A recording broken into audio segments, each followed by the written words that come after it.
This is Dan Schneider. On this Dan Schneider video interview, it is another of my interviews with interesting websites and or YouTube channels. I'm going to be talking with the man who runs Premodernist, and the conversation will begin in a minute.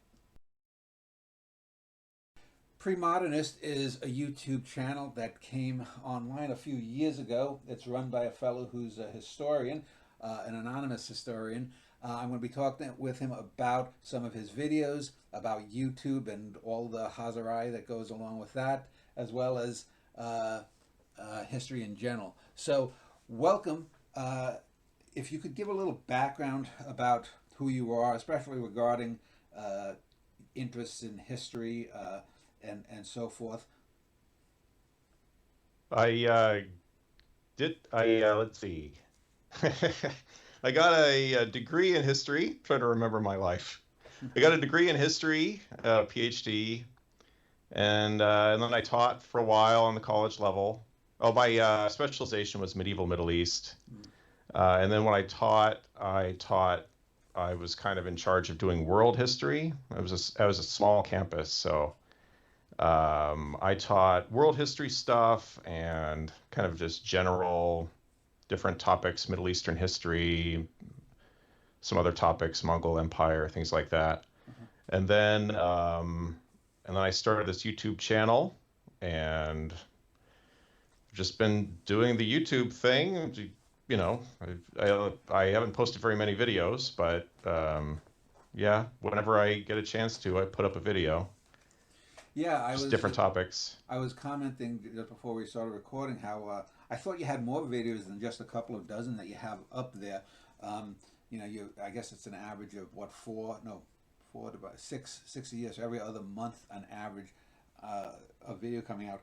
A few weeks or a few shows ago, I did a show with three people, or two people actually, on what is history, and both of them have history degrees or sites regarding history. So let me ask you, what do you consider history, and why do you think history is a subject worth teaching? History, there are different ways of thinking about it. Um, one way of defining it is it's just the past, just everything that happened. But yeah, so that's one way of thinking about history. Another way of thinking about it is the way we think about the past, the way we narrativize it, the way we imagine the past. That's also that's another separate definition of it. And that's what historians are involved in, is trying to make sense of the past and come up with new ways of understanding it, which would fall into that second definition, not the first definition. The second one is the way we're perceiving the past, this kind of simulacrum that we create in our minds about the past. I think that's the way history usually functions socially. And the second part of your question was why learn about it, why study it? Yeah, yeah. Oh, I don't know. It's actually a hard question to answer. I mean, I think, well, it's like any intellectual endeavor. There is reward in the doing it itself. Like if you're studying the hard sciences and you're learning about some scientific phenomenon, on one level, you're learning it just for the joy of learning it for its own sake, just to learn more, to understand better about the world. And I mean, that's certainly why I study history. I just want to know more about what happened in the past. I just find it interesting. I find it interesting to see the enormity of it, and the complexity of it, just the enormity of the past, and how many people. It's just hard to wrap your mind around how many people have lived and how many things they did, how much stuff has happened, and it's always surprising to learn more about it. So it's just the joy of discovery. But then on a practical level, because people will say, well, what's the point? What's the practicality of learning history? But I think there is a practical level to it too, which is that we as humans, we always use the past to make sense of the world we live in. And, it's always a component of whatever belief system we have and, or, whatever framework we're working with socially and culturally. And so learning about history can help us to think more critically about our assumptions that we make outside of that. Like, whatever, say, political position we have or cultural position we have, oftentimes there's a historical component to the way we justify that position. But that historical component is not the past itself. It's an interpretation of it. It's an artifice that we create, this narrative we create in our minds about what happened in the past that justifies the position we have ideologically or philosophically. And so learning about history can help us to think more critically about those positions we have and perhaps even evaluate which belief systems or which ideologies are more sound than others. So when we talk about history and looking at the 24 videos of yourself, they're all based upon human. Yet we also can talk about history in the sense of the asteroid or comet that helped to wipe out the dinosaurs 65, 66 million years ago. We can talk Yeah. about Neanderthals that we dig up, or the Denisovans, or other humans, but that are non-Homo sapiens. We can even go back talking about ice ball Earth or snowball Earth or Pangea, and go back hundreds of millions, if not billions of years ago. So there seems to be like this sort of fuzzy horizon where human history, and we only really use history 99% of the times in regard to humans, human Mhm. history sort of begins in this sort of static fuzz of the past, and then it's sort of coming into focus as we get closer to the present day. So at what point do you think that you yourself and historians in generally start with history versus prehistory? Are we talking about 13,000 years ago when Native Americans came over, or the 40,000 years when Aborigines apparently got to Australia, or is it out of Africa 150,000 years ago? Yeah, that's a good question because that actually touches on another definition of history that I didn't say before, which is another way of thinking about the word history is that it's that intellectual field that's concerned with studying written documents of the past, making sense of the past by way of the written documents. So there are different intellectual fields that study the past, and they use different methods. They do use different materials to do it. So, for example, astronomers study the past. They study the past of the universe. Astrophysicists. And they're looking at EM radiation coming to the Earth from outer space and interpreting that in order to make sense of the universe as a whole. Geologists study the past of the Earth, the past of the natural Earth of the planet. Anthropologists, archaeologists, anthropologists study, physical anthropologists study the what is it, the evolutionary past of the human being, and various members of the genus Homo. Archaeologists study the human past by way of looking at artifacts.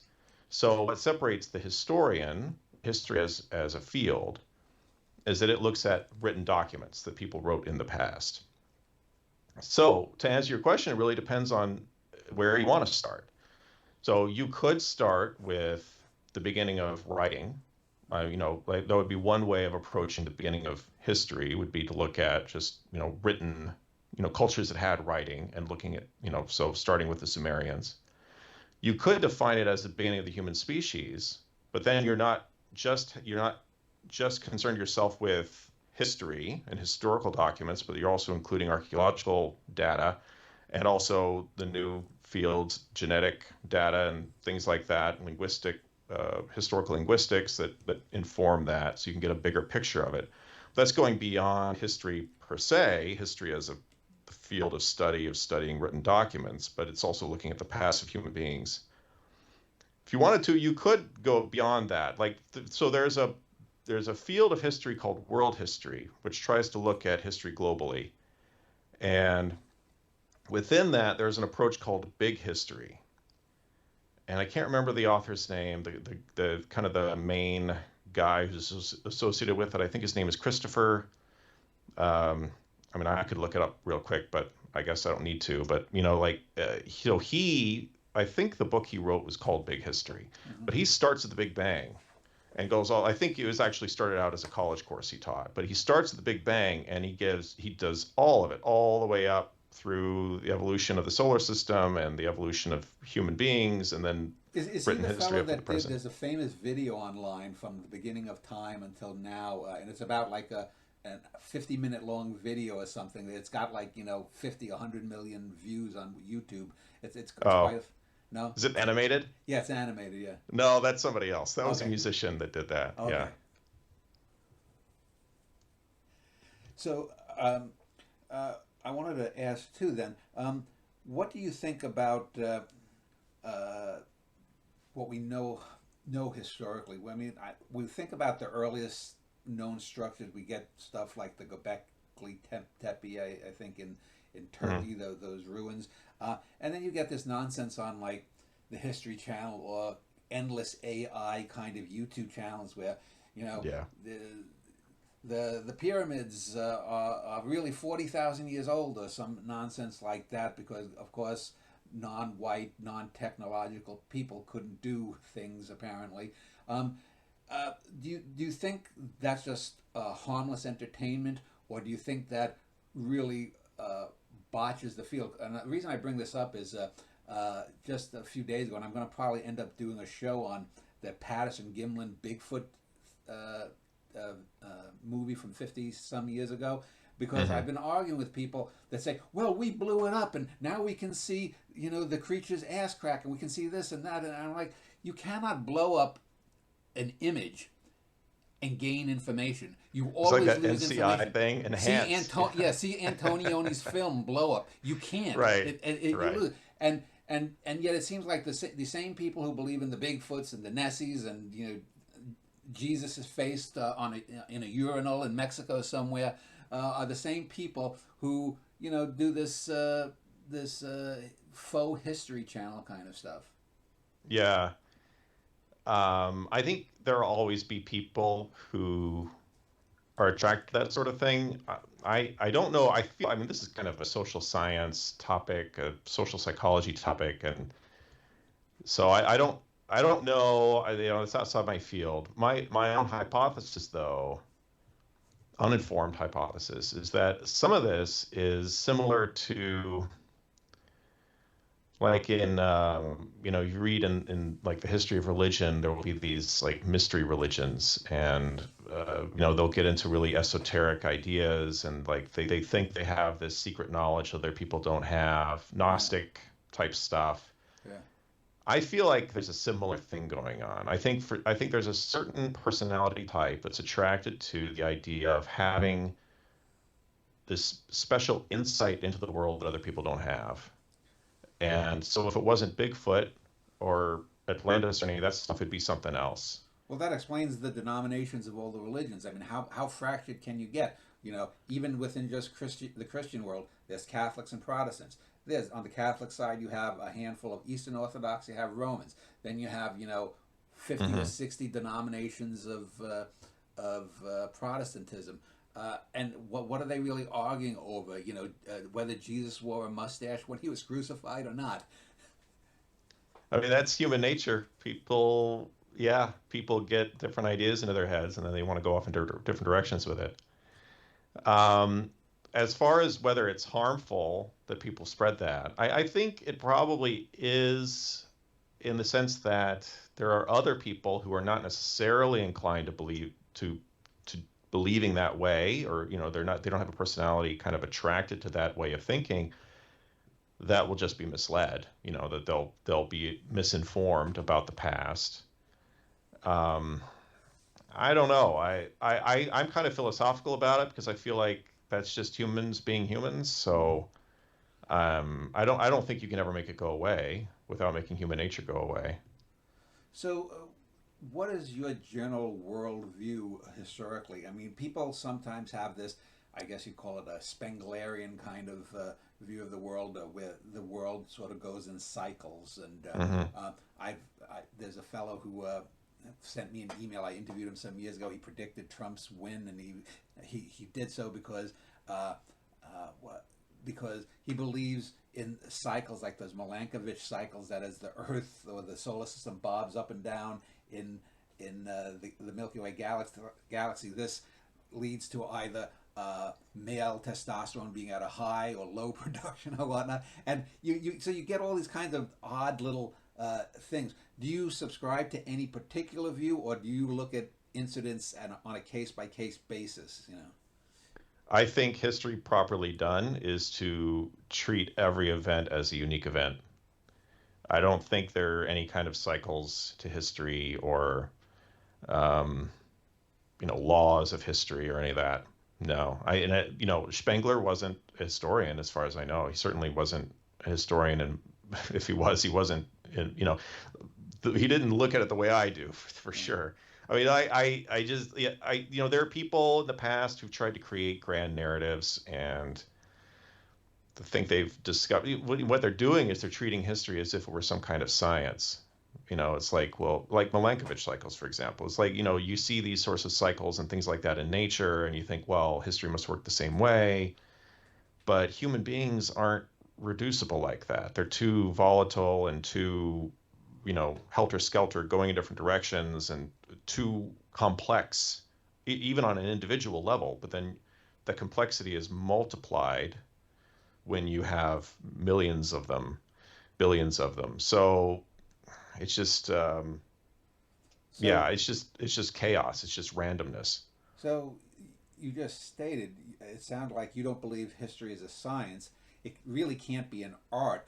So is history its own thing? Is it Oh, that's its a good own point. domain? Yeah, that's a good question. I think there is some art in it, in the sense of the construction of the narratives, I think is art. Hmm. Um, but yeah, I don't think there's anything scientific about it. So you might be onto something. I'll have to think about that some more. That might be its own thing. Yeah, But I but think it's more art than science. so There's a lot of personal judgment involved in selecting which documents you're going to prioritize and pay attention to, and how you're going to weigh them against each other, and then how and what you're doing, like the actual historical sources, when you're looking at them, you're being presented essentially with a bunch of random data. It's if, like, if you think about it in terms of science, like imagine you're plotting data and you get a bunch of points of data on a graph, and then you have to fit a curve to those points, like of just random data, and you're trying to fit a curve to it. The curve fitting is not obvious in the sources. The underlying meaning of it is not in the sources itself. The meaning is what we bring to it. Mhm. The more I think about it, I think it actually is an art. Mhm. I think I'd probably argue that, but yeah. That opens things up, because art generally is fiction. So Yes, well you're then, right. Yeah, because Willie Loman never existed. you're onto something there. That's right. There is a fiction, in a sense, to every historical narrative. So if that's so, how do you defend uh, claims made by people? Let's just say we could talk about modern Trumpism. We could talk about the Nazis, the original Nazis. We could talk about all of these worldviews that people have about certain things.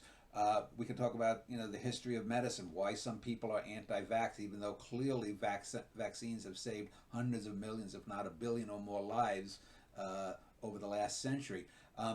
If everything is open, and if history is a fiction, people are going to say, well, my interpretation is just as good as Professor so and so at Yeah. that Ivy League college. I mean, it would seem to me there has to be at least some fundamental grounding. I mean, we can't. I recently was researching Carl Sandburg, and I'm going to do a play about him. And he famously did the Lincoln books, but he was criticized widely, and probably to a good extent, that he was mythologizing Abraham Lincoln. The country needed its political Paul Bunyan in a sense. The grounding is in the sources.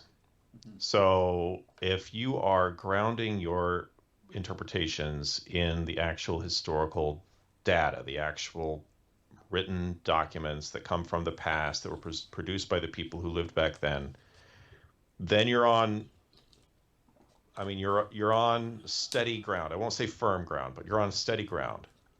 Or at least A lot of steadier. those, yeah, steadier, but um,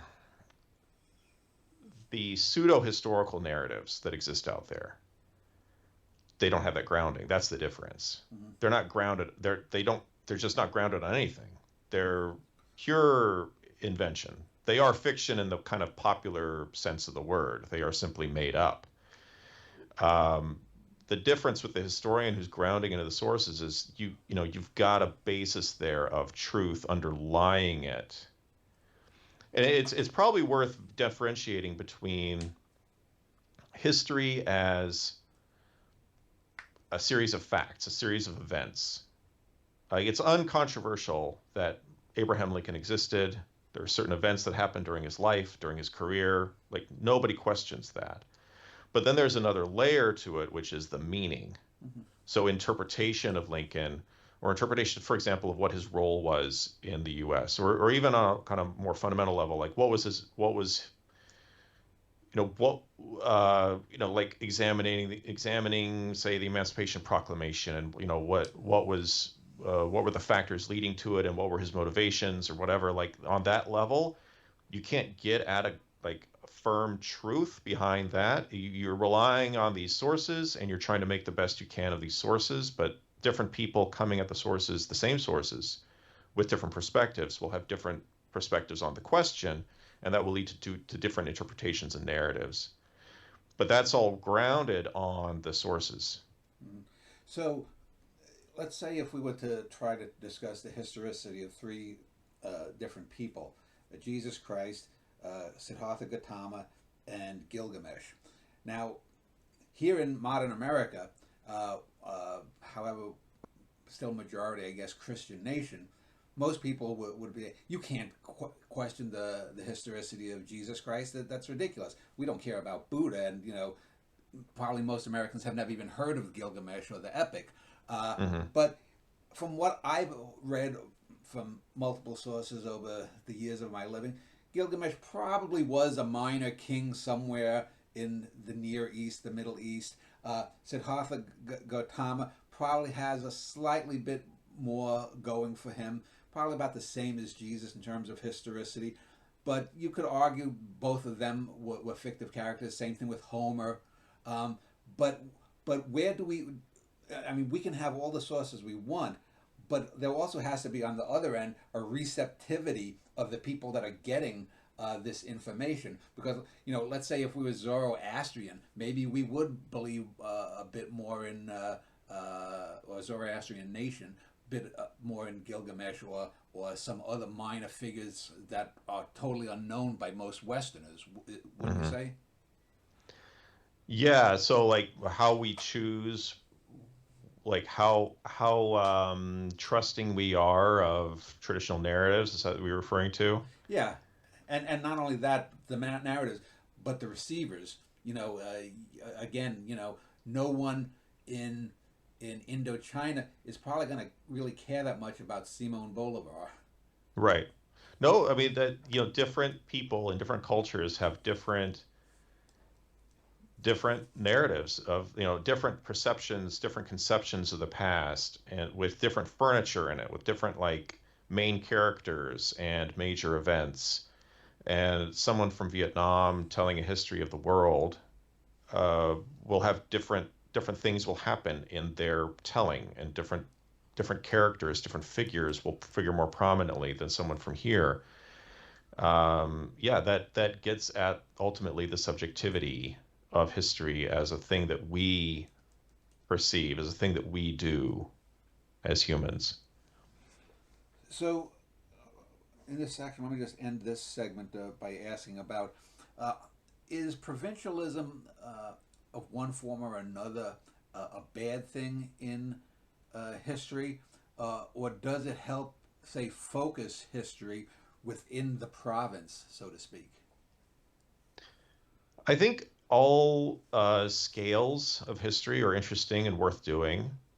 Doing a history on a local level, focusing on a local region or a village or a single individual, there's value in that. And there's also value in zooming out and looking at a macro level. There's place for both of those. Yeah. Well, the reason I bring it up is in the previous interview I did a few days ago, I was talking about money and the influence of things like the Gilded Age or modern people like the Gateses and the Musks and whatnot. And I'll tell this fellow, I'll use this sort of little anecdote. I always tell people who ask me, what's the thing that is the most important to human civilization? And I say, well, have you ever heard of, just to use three names, a Shakespeare, a Picasso, a Stanley Kubrick? And people say, yeah, I've heard of them. They may not know particulars, but they've heard of them. And I say, okay, so tell me, when Shakespeare and Picasso were born in their provinces or counties or whatnot, who was the richest human being in those counties at that time? Same thing with Kubrick in the Bronx. And we don't know.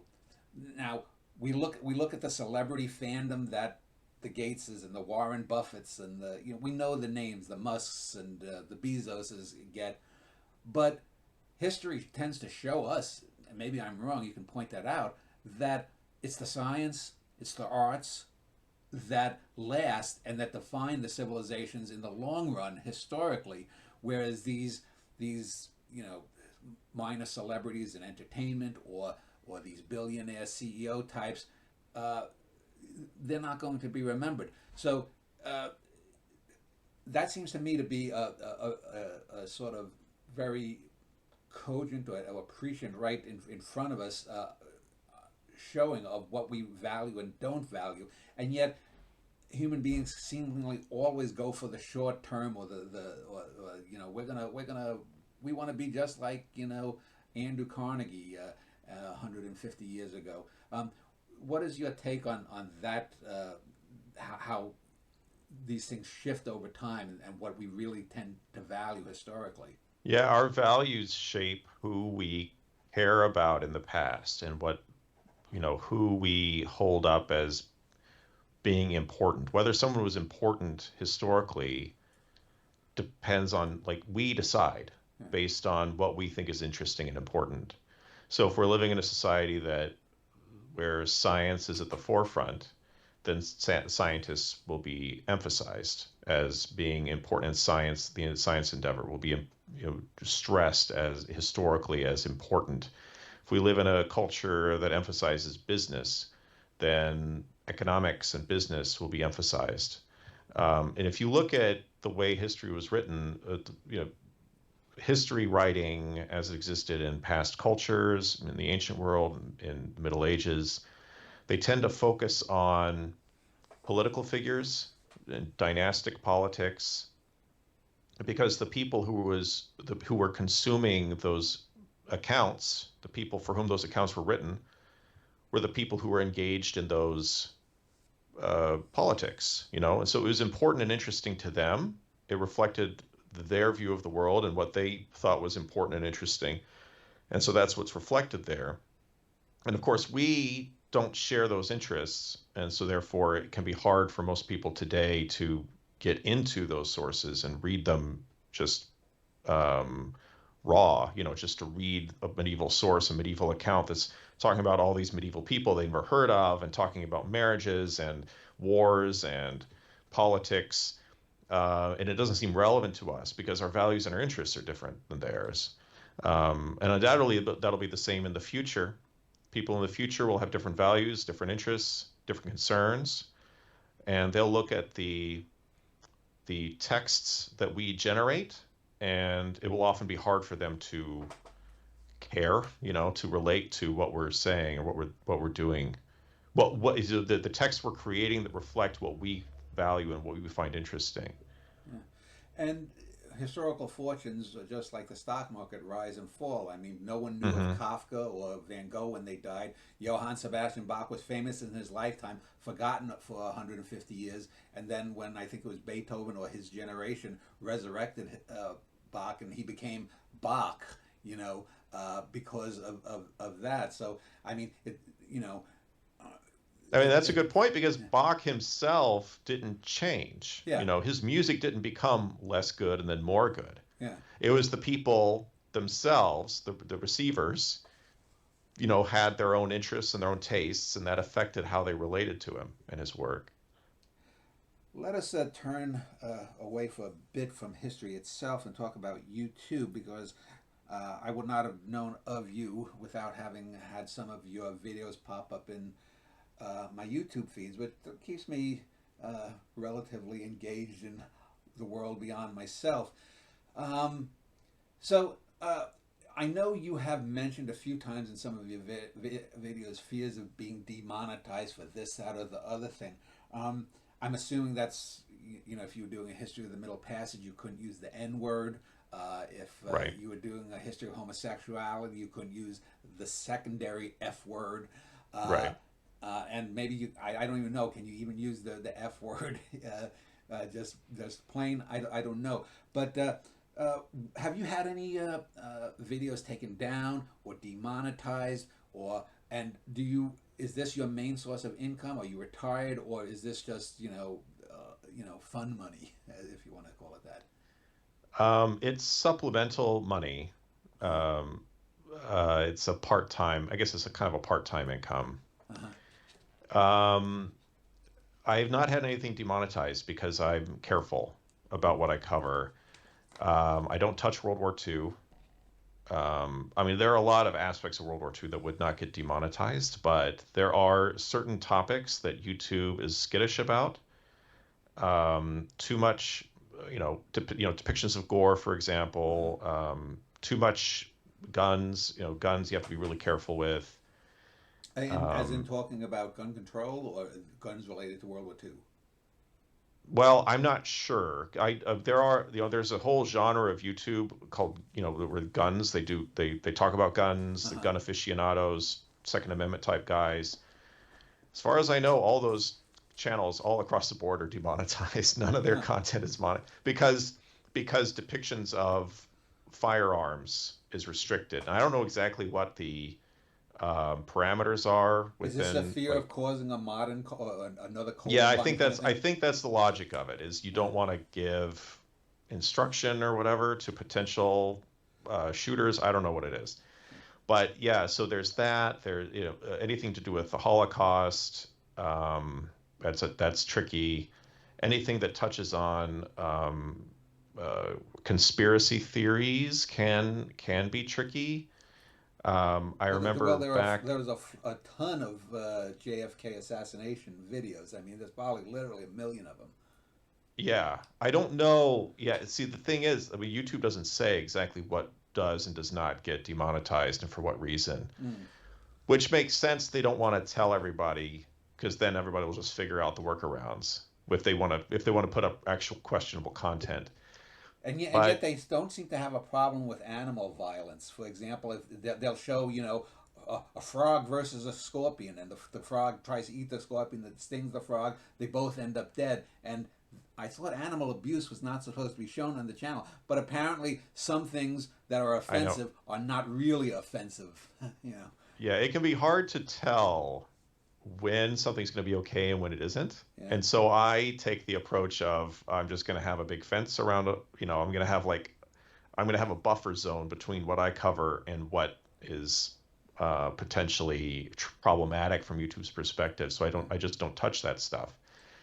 Hmm. Anything war related can be really tricky with YouTube. And like there was this channel that was going through World War One week by week, and that got demonetized. Anything war, as far as I know, like so war itself as a topic. So I try to avoid talking about warfare.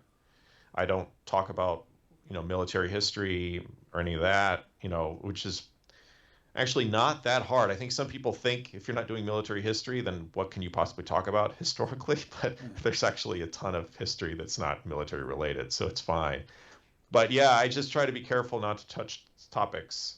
Um, but yeah, I had this one video where I wanted to reference the Holocaust, but I needed, I felt I needed to be careful because if I talk about it, then yeah. So I just don't touch. Generally speaking, I just don't touch 20th century history at all. I think that helps. Just stay away from that altogether. Yeah, I know. I had one video where someone made a claim, a copyright claim, and I was doing a show with three film historians about public domain films, and I looked up public domain films on YouTube, Hmm. downloaded it, put up a clip of it, and they're like, take down you even listed as, but some asshole in Germany or something made some claim about it. Yeah. So I don't use anything. It's just talk. I know you have used some images, have you not, in some of your Yeah. videos? Yeah. Have you ever had anyone make a copyright claim about an image or a video? No, no, and I'm careful to use public domain stuff, but I don't Yeah, pull it off of YouTube, so that yeah. might be the difference. Mm. But yeah, I try to be careful to research every clip that I use to make sure that it is really in the public domain. Hmm. Um, but that, that of course really restricts what footage I can use. There are obviously tons of other people on YouTube who liberally use content that is still under copyright. I don't know how they navigate that. I assume they just deal with the copyright strikes. I don't know. Yeah. I know. I tell my guests I don't edit these videos unless you make a threat against whoever's the president or obvious libel. You know, if you say so and so movie star was having sex with kangaroos or something, I'm not gonna. I'm gonna have to take that down. But um, Yeah. uh, so regarding what was your intent when you started the channel, and how has that played out? In other words, how has the reality played out versus what you expected, pro or con? I intended at the beginning to just regurgitate my old lecture material Hmm. from when I taught, put it up on YouTube, and collect a little bit of AdSense money from it. I didn't expect it to generate much income. Um, the channel has grown, the audience has grown well beyond what I expected it would. Yeah, I wasn't expecting it to get this big. Well, what is, it looks like to me that you average, you know, anywhere from a few tens of thousands to a couple of hundred or a few hundred Hmm. thousand videos. What is your intent in the future? Are you just going to do this for as long as you can, or you know, are you going to use some of these experiences? Or do you get feedback, and are you planning to write a book, or is this just, you know, sort of like, you know, just sort of you having YouTube, you fun? mean? Yeah, YouTube. Yeah. I I got very annoyed over the years at paywalls in academia and how hard it is to get access to good information, academic research. And so I would like to do my small part. I'm just one person, so there's a limit to how much I can do, but I just want to disseminate quality information, quality education, um, freely to the public, make it available. That's my intent, and that's what I'll just keep doing that. Um, I don't know what would ever stop me and extrinsically, maybe there'd be health concerns or whatever on my end, but I don't have any. I mean, if the audience were to go away, I'll just keep putting content up for the sake of Yeah. those people who want to learn. That's my goal. Um, I would love to write a book, but I don't know what to write a book about, so I don't have any plans right now for that. The reason I ask is because I know a lot of YouTube channels will start out with some interesting things, and the first 10, 12, 20 videos are interesting, but then they quickly fall into repetition. There's a gal who has a YouTube channel about the Svalbard Islands, north Hmm. of Norway, where she lives. And it's interesting. The first couple of years, you know, she's posting about a little bit of the history, about how you do this, that, other thing. But but eventually, you know, it gets to the point. you're doing videos about how do you go to the bathroom in minus 40-degree Fahrenheit weather, Hmm. and it's like I was like, I commented on one of her videos. I said, you were better off when you're doing these history. The more history of the islands was when the Soviets occupied part of them during World War II, things like this, and eventually those kinds of things get boring. Do you fear that you will just start repeating yourself, or that you will fall into sort of these lazy intellectual traps in making a video? And if you do, is that going to be like, well, I'm not going to do this anymore because I don't want to do shit content? Well, yeah, so when I started out, I expected to do boring lectures, Uh-huh. and then that was kind of my baseline, and I guess it still is. And then I always try to think about, well, how can I approach this in a more creative way? How can I do something different or weird or unique or surprising with this, or just some kind of twist, something to make this a little bit interesting. It's kind of a creative thing. So I'm just going to keep trying to do that. It might be that at some point I'll run out of ideas, and then I'll just fall back to that baseline of boring lectures. I'll just go back to doing that. I have one of my early videos was just history of Iran, just kind of this like broad overview for 40 minutes, history of Iran. Um, that's, maybe that's literally one of my old lectures. Um, so I would just go back to doing that kind of thing, probably. So the first video that you put up a few years back was called "What Was the Stone Age?" and this sort of gets back to the question I was asking about the fuzzy origins of what history is there. Hmm. That's one of those terms that is kind of fuzzy. You talk about the Stone Age, and then what is it, the Copper Age, the Bronze Age, the Iron Age. The Bronze Age collapse, the Sea Peoples, this kind of thing. You hear these terms thrown around. And I guess in popular culture, an old show like the Flintstones popularized the Stone Age, and of course you have I think the Buster Keaton on the what do you call the insignia or whatever of the video, Hmm. and that those kinds of images will always perpetuate, of course, that mankind was around when dinosaurs were around. But with something like that, what were you trying to do in that video, if you can just remember? There was it to try to uh, do less muddy up the waters, to clarify things as to where we are and why we use these terms sometimes quite Well, there's incorrectly. on one level, there's what I was doing with what I was saying, and then there's what I was doing with the video. My intent with what I was saying was, yeah, to clear things up. That's actually a segment from one of the lectures I would give at the beginning of my world history course. I just took a little segment of that and recorded that to make this video. But yeah, the point of that is to kind of give some orientation and to clear up a few misconceptions, preliminary to kind of giving a whole lecture about the Paleolithic period. As far as the video, that was purely for the sake of learning how to make a video. I had never used a video, editor before, and I had this idea of making some videos and putting them on YouTube, and so I decided, well, I need to start somewhere, so I'll just do this. So I recorded that audio, unedited, and I can't go back and listen to it now because I know that I would, I wish I could have edited it because of course I had no idea what I was doing. So I just took this snippet of audio, stuck it in the video editor, and just start trying to find clips to put on top of it for the sake of learning how to use the editor. That's literally what that video's purpose was.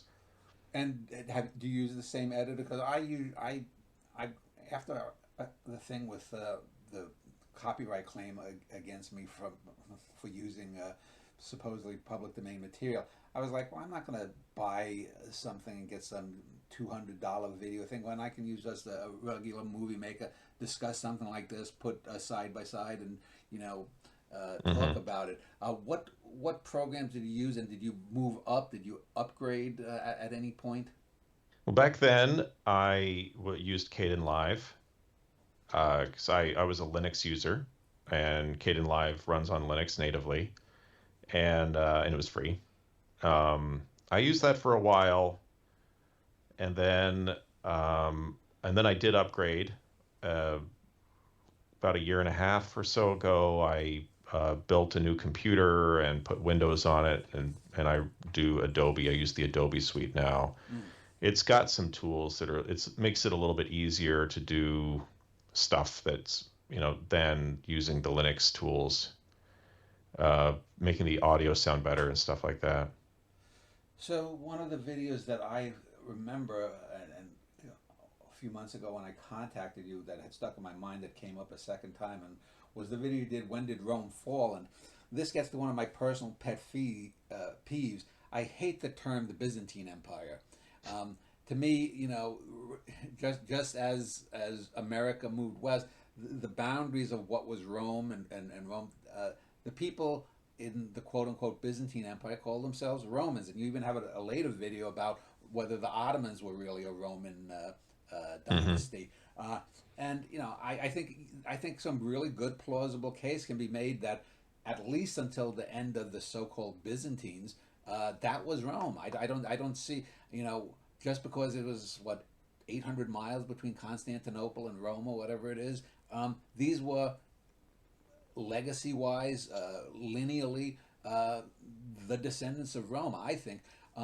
First off, with the video, what is your opinion regarding that, and what does the video try to say about Rome?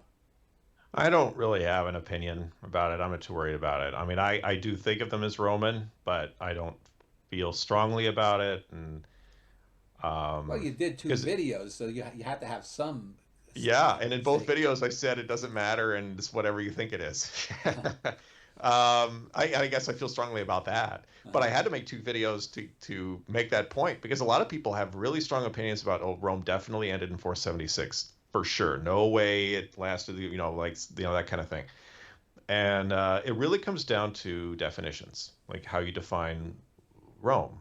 And if the classic image that people have in their minds of a Roman soldier pertains to the time of Augustus, I guess, and the early empire, but it doesn't even apply to the fourth, fifth centuries even of the Western Empire. But if that's your image in your mind, it's like Julius Caesar and Caesar Augustus and Tiberius and so on. If that's your idea of what the Romans were, then anything that as you go farther in time, before and after, you're getting less Roman. If that's your definition. But what's the correct definition? What's the true definition? There is no true definition. It's whatever we decide it is. So, you know, I have my definition, but So, I agree with you. I agree with you. I think of it as ending in 1453 mhm. with the fall of Constantinople. That's kind of my personal opinion. Well, Rome seems to be, along with the Nazis and the Confederacy, that this is where old history. What if the Romans did this? Who would be the emperor of Rome if Rome had continued on? Was it would it Hmm. would it be the Carolingians? Would it be the Ottomans even? And everything in between. But it seems to me Rome is the perfect example of the old saying from the Who song, "Meet the new boss, same as the old boss," because Hmm. all of these emperors, all of these ethnic dynasties, uh, they all ruled with iron fists. They all had heretics. They all had uh, the elites that were running things until they ran it into the ground. But another video of yours is how the world got to 8 billion people. Um, uh, what was the general thrust of that video? Was that more aimed at just looking at the numbers, or did that delve into this stuff about like the myths of depopulation, which feeds into this great white replacement theory No, I nonsense? wasn't even thinking about that. No, Uh, the graph itself is an interesting graph. And some people are surprised when they see it, the graph of world population over time, where you see it. If you see it plotted out linearly, it's very, the world population is relatively low compared to nowadays, relatively quite low, and then it suddenly shoots up in the past 200 or 300 years. So it's partly just the graph itself is really interesting, but then of course when you see the graph, you're curious about why that happened, mhm. and then that's an entry into talking about the Industrial Revolution, which in my opinion is probably the most important development in world history, at least in the past several thousand years, in terms of how it radically changed how people live their lives. And so it's just a way of talking about the importance of the Industrial Revolution and how revolutionary that was. That was really what that video was for. It helps to give people perspective. There's a tendency that people have to assume that the world has always been the way it is right now, or else to assume the world has always been the way it was when we were young. So for me, for my generation, it's the way it was in the late 20th century. That's kind of the norm. And every generation always thinks that way about their own youth. But everything in the 20th century was new and totally different from the way things had been before. And there's this sort of barrier in the 19th century, really, where there's this whole other universe back there where people were living in completely different kind of mental worlds that we have a hard time relating to, just on a very fundamental, like, daily life basis, like how you get your food and how you spend your day and how your home economy works and your family's budgeting. It's just so fundamental to our daily life. It's just completely different because of industrialization. So another of your videos was called "Wheels Are Overrated," and it's basically a lot of historians will look at Africa and say, well, they had all of these advantages. It's such a rich continent, and yet they didn't have the wheel, or they'll name other different things in terms of food sources or cultural developments. Was that video intended to be sort of a rebuke to sort of this, I guess you call it Jared Diamond-like view of why Europe succeeded, quote unquote, versus other parts of the world? Well, you have history as it's imagined in the popular, among the populace, in the general public, and then you have history as it's understood by people who work in that field, and there's a huge gap between them.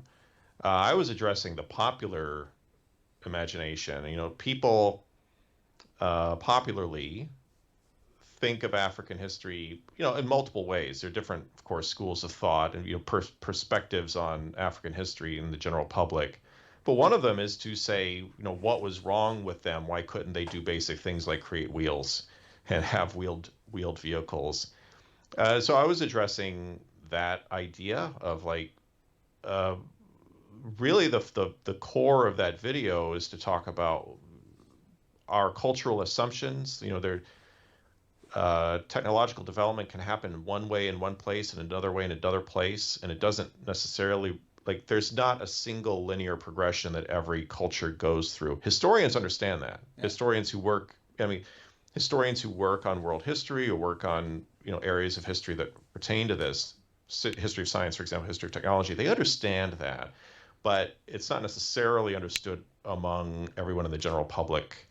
So that's really what I was addressing there. Well, it's sort of like the old ideas in archaeology that evolution is just a step by step up a single ladder, rather than a floral branching out this way, that way, to try to get to the sun, to get the most energy. And I know with the whole idea of wheels, there was the guns, germs, and steel thing. I mentioned Jared Diamond. It seems to me that modern history has had this kind of view of Africa as, humanity left Africa 150, 200, 300,000 years ago, whatever, and then nothing happened until the European powers came, right, a few hundred years ago in the race for Africa. That is a big yawning black hole of what Africa was.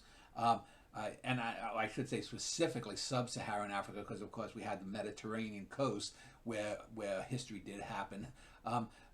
Do you think that there are still those kind of provincial biases regarding not just Africa but other parts of the world? Yes, in the general public, I would say. I think that's less in the academy now. Really? Often what happens with the general public is they're working with perspectives that used to exist among academic historians decades ago, but the academic historians have since moved on. This is also true of other fields too, like archaeology and probably also in the sciences. But they keep moving on. They keep doing more research, getting more nuanced perspectives on the past. But then the general public isn't keeping up because they're consuming history from mass media or from high school teachers who in turn are relying on what they were taught and so on. And so there's a gap between when that perspective forms in academia and when it filters down to the general public. So yeah, that provincialism you're talking about is certainly true in the general public, and this sense of like only some parts of the world were doing it correctly or doing it or achieving things, so to speak, and other parts weren't. That's definitely not something that exists in academia now. One of the videos that I remember I watched about a year ago, I didn't get a chance today to watch it. I rewatched some of the shorter videos, was the video you did about the boring truth about the Library of Alexandria. And if I recall correctly, your argument is that, yeah, it was a loss, but there were other losses that have gone unrecorded that were just as bad. And so the Library of Alexandria has become sort of iconic for sort of human arrogance and ignorance in the face of violence. But it wasn't alone. It wasn't just a singular tragedy. Is that correct? That's part of it. It's part of an idea that was popularized by Carl Sagan when he did Cosmos, of like it's a certain idea, a certain narrative of the history of science that, again, academic historians of science don't hold to this, but it still exists in the general public. This idea that the ancient world was progressing scientifically, and if things had gone the way it was supposed to go, or if things had been kind of left to develop, that science would have continued to improve, and we would be a spacefaring civilization now. But we'd be around Alpha Centauri. We'd have colonies. Yeah, we'd have colonies, but some dramatic thing happened that destroyed the Library of Alexandria and prevented that trajectory from taking place. And that's not true historically. Historians of science know that, but in the general public, there's this mythology of the Library of Alexandria, and this missed opportunity for the human race. Well, it's sort of an intellectual Garden of Eden that never really existed. Yeah, it's that's a perfect example of that idea of this like lost innocence or this lost opportunity that existed in the past, and we need to get back to that. So one other one that I want to talk about before I get to the one to wrap it up is, I haven't seen this video, but the title is interesting. What wheelbarrows can teach us about world history. Is this in the same vein as the Wheels in Africa video? Or yeah, it's a follow-up to that. Yeah. So the original Wheels in Africa video said that this was like, I tried to do as much research as I could about how do historians of Africa explain the lack of wheeled vehicles in Africa before the arrival of the Europeans, and even for a while after the arrival of the Europeans, because even when the Europeans were colonizing Africa, they had a hard time using wheeled vehicles for a while. So what was the explanation for that? I couldn't find very much, but what I found suggested that it was the tsetse fly and the sleeping sickness that it spread that would kill large livestock like cattle and oxen and horses and things, and that's why they weren't using carts and wagons.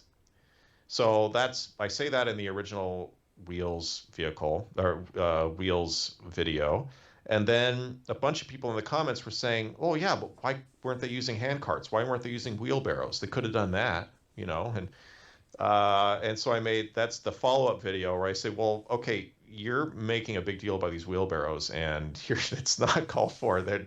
That's not, it doesn't make sense to say, oh, anybody who couldn't use large livestock to pull vehicles would automatically necessarily use wheelbarrows, and that would automatically necessarily make their lives easier. Yeah, that's the point of that video, just to show that wheelbarrows were not widely used in the ancient world, in the medieval world. The ancient Romans didn't use wheelbarrows. So it's just a refutation of that idea. Well, the Africans, if they had been smart, they would have used wheelbarrows, even if they couldn't use horse-drawn carts. And I show that European women in the Middle Ages and even into modern times carried things around on their heads, even though wheelbarrows existed in early modern and late modern Europe.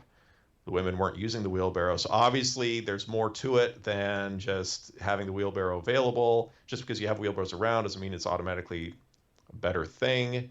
And when we look at, say, we watch National Geographic. I don't know if people do that anymore. But, in the old days, you'd see National Geographic or you'd watch a documentary on PBS and you'd see these other cultures in Africa and Asia, and the women are carrying stuff on their heads.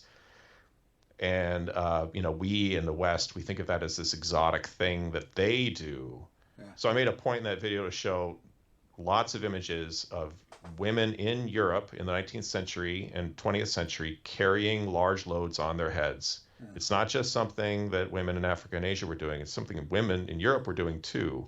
But most right up until the development of it took until the mid 20th century with the widespread use of cars and trucks for that to stop being used. One of the things that got that cemented about African and also the Aborigines and other indigenous cultures was those women were not wearing bras. They were going. That's another. And young, that's another of those National boys, Geographic things. Even if you were a white male in 1964, if you saw breasts, even if they were black breasts or brown breasts, they were still naked breasts. Yeah. But somehow it was okay to show that in a magazine in 1964, but not because they were less than us. They're not. They weren't fully human. So it's like looking at the udders of a cow in the minds of these people. But so I wanted to just the final one I want to talk about was your series of Genghis Khan videos, and I did watch the final one that you did there, and I wanted to talk. Because as we record this a couple of days after Thanksgiving in 2024, there is an ongoing, despite what some people would deny, there seems to be an ongoing genocide in Gaza, and there are other places too. But here in the West, we're focused on the Gazans, and I know I don't want to make you uncomfortable, but I think we have to talk a little bit about just these ideas of genocide since it's brought up in the video. And you get all of this kind of denial that there's even a genocide. One of the things I found the most curious, you look online and you'll see these videos. Oh, a girl in Germany was spat on for being a Jew. Right underneath, 27 people killed in a bomb in Gaza, women and children. As if there's some kind of equivalent between some idiot being an anti-Semite in Dusseldorf versus bombing these children.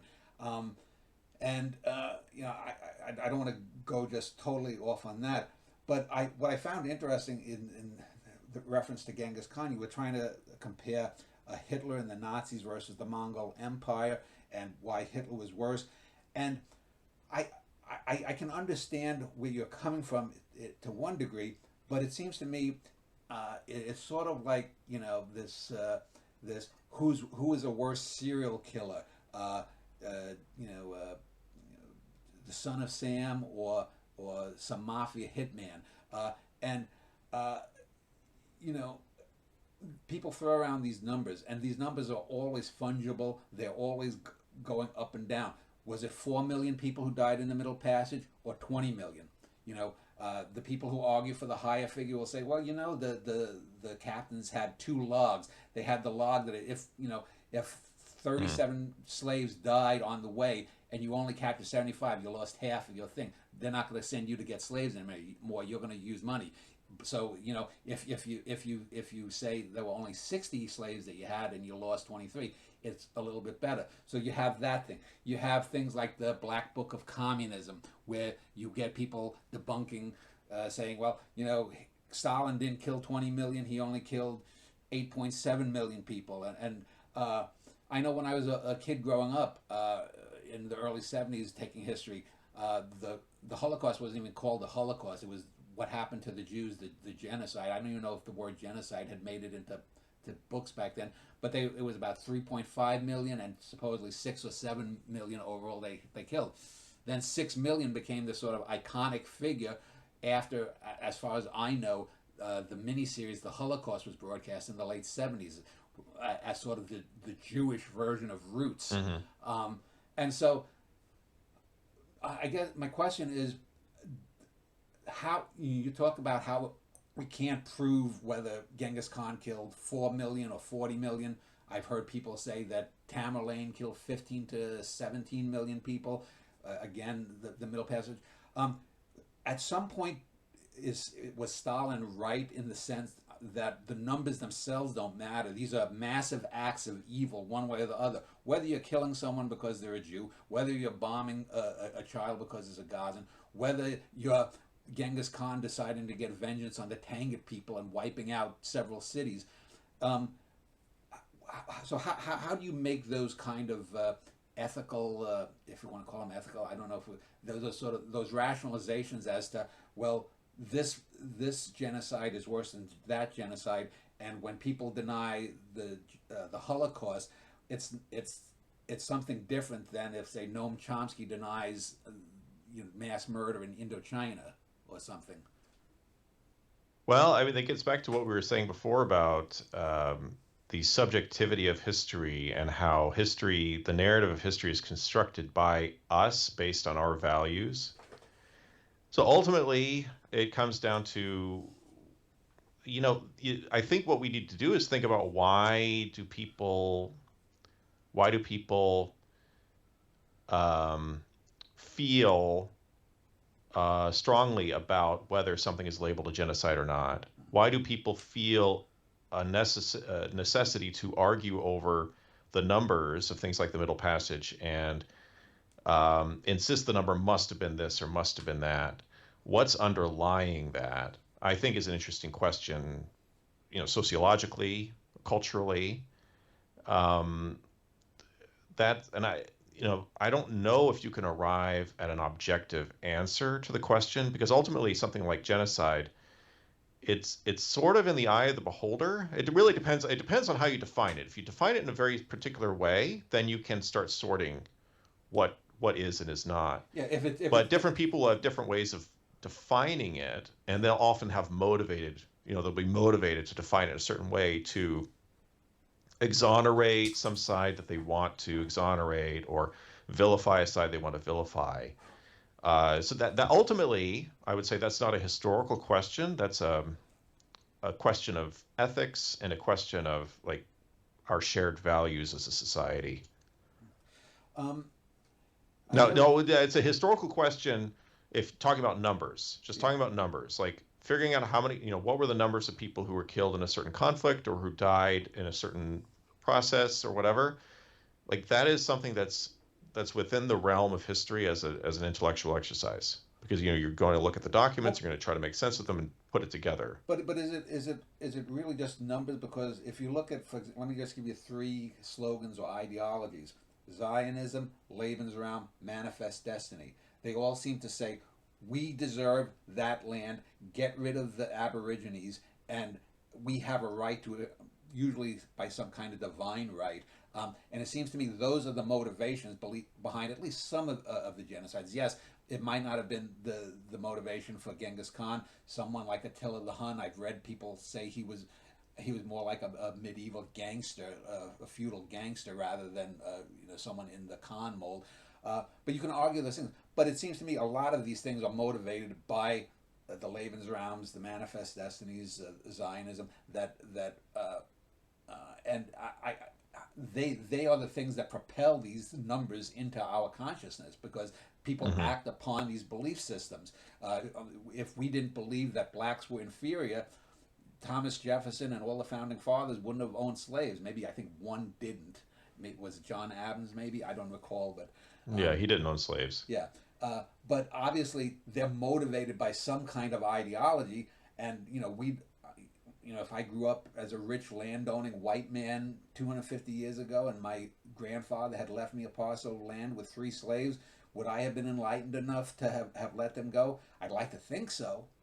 but I can't say with 100% accuracy. The thing is, like, if you're in that situation, you may believe that they're better off, in your employ, or so to speak, employ, versus what they would be facing if they were out on their own. You might have ways of rationalizing it, or of, like, reasoning it in a way that it would not, like, we today would obviously not think that way, but when you're embedded in that matrix, um, it might not even be a matter of enlightenment. It might just be a matter of different value system, different expectations, different assumptions that you're working with.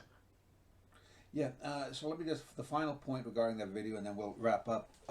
It seems to me that, especially with Hollywood culture and books, a lot of these alternate history books, that this sort of Nazi exceptionalism that happens, is that the Nazis were uniquely evil and whatnot. Yet you just have to look at the last decade of the Trump age, and I'm not suggesting that people who are quote unquote MAGA are in any way have done anything yet, or are even going to do something as bad as the Nazis. But you can see the slippery slope that the potential exists there, and to me that removes the whole sheen of Nazi exceptionalism. To me, if you look at the Nazis, yeah, it's good to use them as villains in Indy Jones or even in more serious works, but they seem to me, I won't go with Hannah Arendt's banality of evil. I don't believe, I don't agree with that for other reasons. But it seems to me the Nazis are a prime example of how easily duped and how easily people can go along. And maybe it's because they are closer in history to us than the Middle Passage, and they're closer to us in a lot of ways culturally than, say, Mao Zedong and what happened in 60 years ago in China. So are the Nazis? Is that Nazi exceptionalism that I'm talking about? Is that because of the propinquity that they have to our own culture here and now, still with less than a century between us and them? Well, I mean, I agree with you. I feel like there's a way that people talk about the Nazis as if they weren't, like, as if they were something different from the rest of us. Yeah, like they were the aliens from Aliens. Yeah, they're like aliens, exactly. Like, they're somehow not the same Germans that were there 20 years before or 20 years after. Yeah. All the Germans that were our friends and allies in the 60s were, a lot of them were former Nazis. But yeah, and employed by us too. Yeah, yeah. And there's this kind of distancing that happens when people do that. Rather than, I feel like people, my own personal opinion is, what made that possible, the latent evil that was there that made it possible for ordinary people in Germany to do those things, exists everywhere. It exists within us too. I feel like that's the real lesson that needs to be, speaking not as a historian, but speaking ethically, I think that's the real lesson to be learned from that experience in Germany, was that it wasn't specific to the Germans. It wasn't specific to the Germans of 1933 to 1945. It's a more universal thing that people, everyone is capable of going down that road. So, a two-part question to end. Number one, you mentioned briefly, but if you could reiterate your hopes for the future of your channel, and then after that, just a sort of fun question: if before you leave this earth, you could have one thing discovered historically that would prove or disprove something, or would give totally new insight into this culture, that culture, or who shot this person at Ford's Theater or something, what would it be? So first, the future of the channel, and then that fun question. I don't have any clear ideas about the future of the channel. I'm just going to keep doing what I'm doing. Just keep trying to make content that that people can relate to and learn from.